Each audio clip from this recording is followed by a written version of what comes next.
ICAI, sum number 2, January 2021. This was asked for 10 marks. A Limited and B Limited are identical except for capital structure. A Limited has a 60% debt and 40% equity.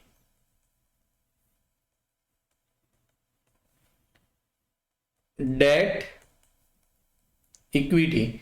A Limited has a 60% debt, 40% equity, and B Limited has a 20% debt and 80% equity. So A Limited is higher risky as compared to B Limited. None of them are without risk. All percentage are in market value. The borrowing rate for both the companies is 8% in no tax world. So debt is at the rate of 8%.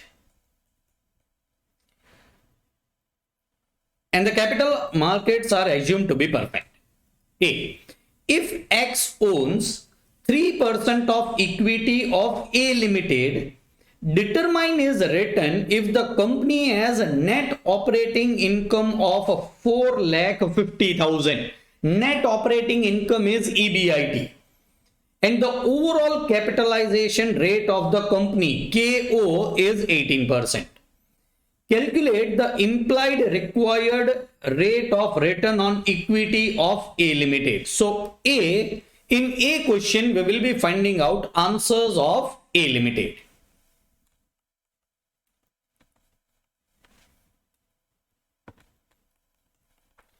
What is EBIT given? EBIT is 4,50,000.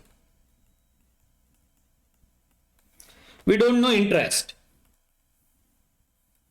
Once we deduct interest, it will be earnings available to equity shareholders. There are no taxes, there are no preference dividends. So direct answer what we'll be getting is earnings available to equity shareholders. What is KO? We don't know. We are knowing it. 18%. What is KD? We are knowing it. 8%. What is KE? We are not knowing it. But we are knowing EBIT, we are knowing KO. We can easily find out value of a firm. And if there are no taxes, value of a firm is equal to EBIT divided by KO. Sir, if there are taxes, then EBIT into 1 minus T upon KO. This we have done in explanation sessions. Those who are not knowing this can go to explanation video on my channel and you can understand this perfectly in a logical manner. EBIT is 4,50,000 divided by 18%.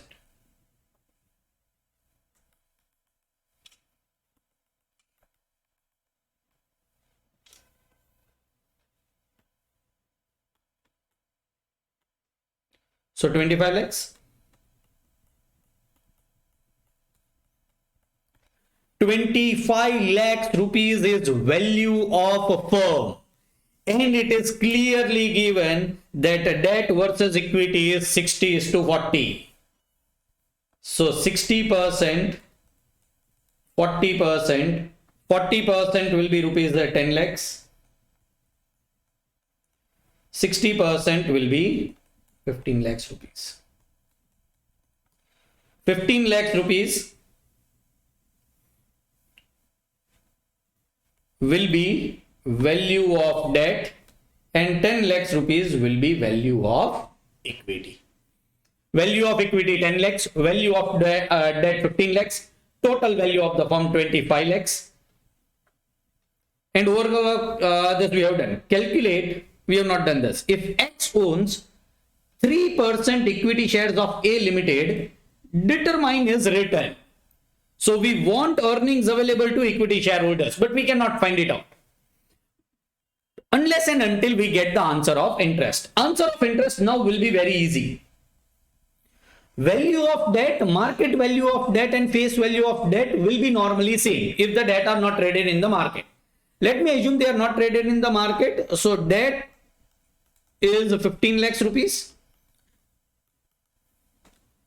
What is the rate of interest is 8%.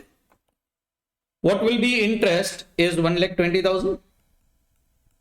I am getting even earnings available to equity shareholders, which is 3,30,000 rupees. Now, if you are 100% owner of this company, then your earnings are 3,30,000. Mr. X is 3% owner of the company. What would be his earning? That is a simple cross multiplication. 3,30,000 into 3%, which is 9,900. Any other question? Calculate the implied required rate of return on equity of A Limited. They are asking us indirectly KE. How much equity shareholders are earning in terms of percentage? What will be KE in this case is very simple. Earnings available to equity shareholders. We can find out KE in this manner. Earnings available to equity shareholders divided by value of equity. We are having earnings available to equity shareholders 3,30,000. We are having value of equity which is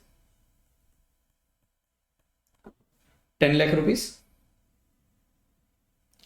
which is equal to 33%.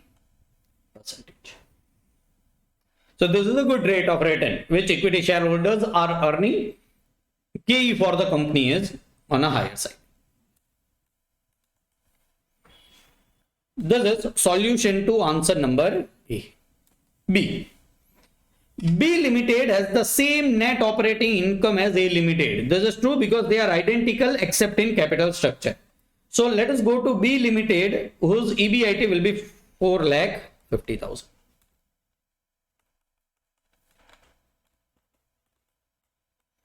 Again, we are not knowing interest. This will be earnings available to equity shareholders. Both are having interest. Calculate the implied required equity return of B Limited. Analyze why does it differ from that of A Limited. Try to understand.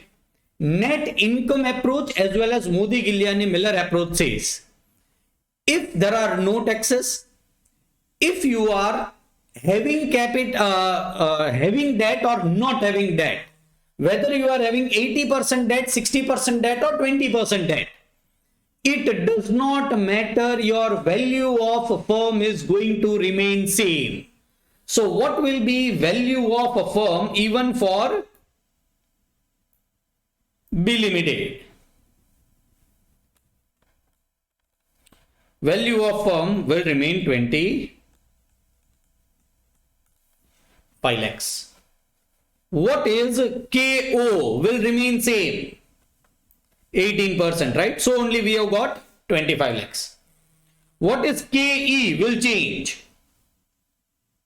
KE we need to find out, but we can do the same process as we have done before. 25 lakhs rupees is value of a firm, will be divided into debt and equity. This is value of equity, this is value of debt on predetermined percentage, which is 20% debt and 80% equity. 20% debt is 5 lakh rupees is value of debt, value of equity is 20 lakhs rupees. So I have got value of debt rupees 5 lakhs, value of equity rupees 20 lakhs.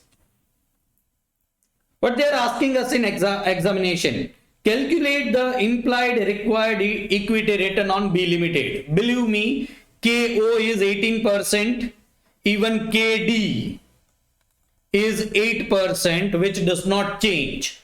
But KE will not remain same. Let me find out first interest. Interest will be 5 lakh rupees into 8%, which is KD, 40,000. Earnings available to equity shareholder will be 4,10,000 rupees. Let me find out KE. KE is earnings available to equity shareholders divided by value of equity. This formula you can use even if there are taxes, but you'll have to take in numerator earnings available to equity shareholders. 4,10,000 divided by value of equity is 20 lakhs. What is KE in this case?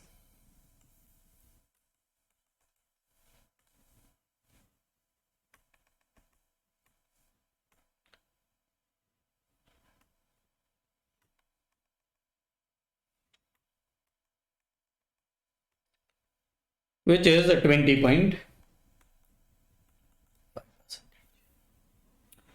Try to understand it is as simple as this. What is KE? It is rate of return required by equity shareholders. B Limited is having less debt, so it is less risky, so it will be having less KE. A Limited is having more debt, so it is more risky.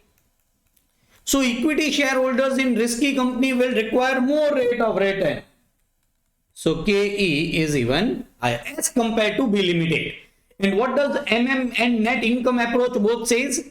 If there are no taxes, the value of levered firm, even unlevered firm, a firm which is not having any debt, the value of them will be same, 25 lakhs. 25 lakhs. Even overall cost of capital will remain same. 18%. 18%. Why? Because even if you are using less debt, your cost of capital should decrease, because 8% is lower than 20.5%. You are using cheaper source of capital, but still it will not decrease, because on other hand your proportion of equity cost will rise and it will balance each other. Ultimately the value of firm will remain same, KO will remain same, KE in higher risky firm will be higher and lower risky firm will be lower. So last question what they are asking us in examination is analyze why does it differ from A Limited. Because A Limited is having a higher risk, it will be having higher KE. B Limited is comparatively having lower risk, so it will be having low KE.